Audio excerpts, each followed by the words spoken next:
For years, lasers have been a hallmark of science fiction, yet much of our technology today depends on them. Range-finding devices, optical communications, and of course, barcode scanners. The unique characteristics of laser light make all these things possible. However, its use by eye surgeons to reattach retinas highlights them all. Injury can cause the eye's retina to peel away from the tissue supporting it. Without rapid treatment, the entire retina can become detached, causing blindness. Surgeons use green laser light of nearly a single wavelength because that color passes through the eye's lens and vitreous humor without being strongly absorbed, and thus without causing damage. The laser beam then strikes the retina where the tissue strongly absorbs that light, using the high-intensity light to weld the detached retina back into place. The beam's narrowness allows the surgeon to affect only the area of the retina that needs to be repaired, areas as small as 30 microns. How a laser creates light with these three characteristics is a tour de force of engineering. Let me show you.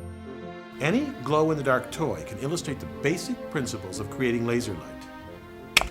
This glows because the zinc-copper-based compound coating the inside can absorb energy from a light source and then later radiate it as light.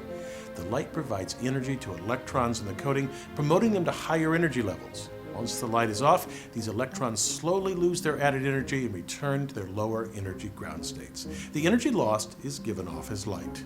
A closely related phenomenon lies at the heart of a laser. Let me tell you about the engineering in the very first laser based on ruby. Here I have a tiny piece of ruby and some red colored glass beads. When I shine the blue light on the glass beads, nothing much happens, but shine it on the ruby and it glows red. Unlike the glow-in-the-dark ball, the light appears immediately, and when I shut off the blue light, it disappears.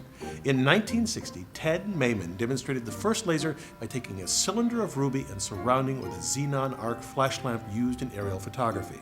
An intense burst of light from the lamp initiates lasing. To see how it works, let's look at what happens with a weaker lamp. A flash would promote a few electrons from the ground state to an excited state.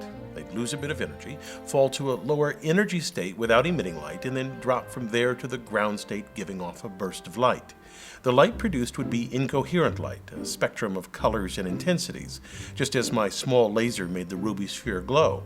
To create a laser takes an extremely powerful lamp. In the ruby laser, repeated flashes, called pumping, make something amazing happen.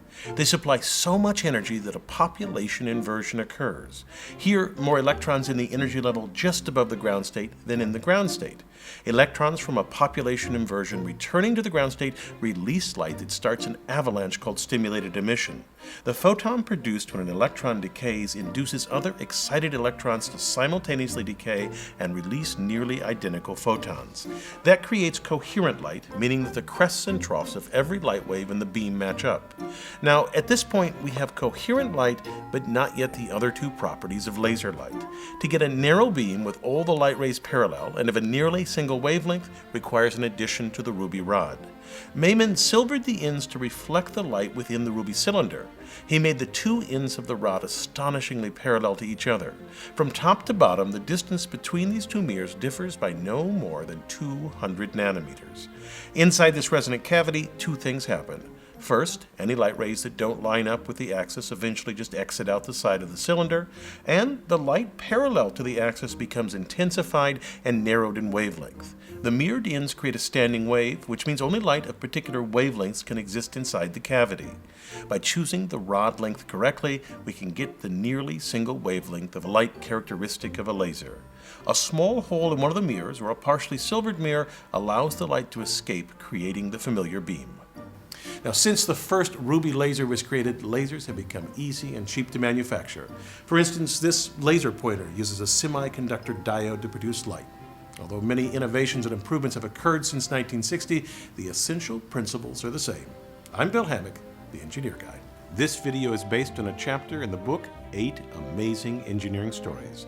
The chapter features more information about this subject. Learn more about the book at the address below.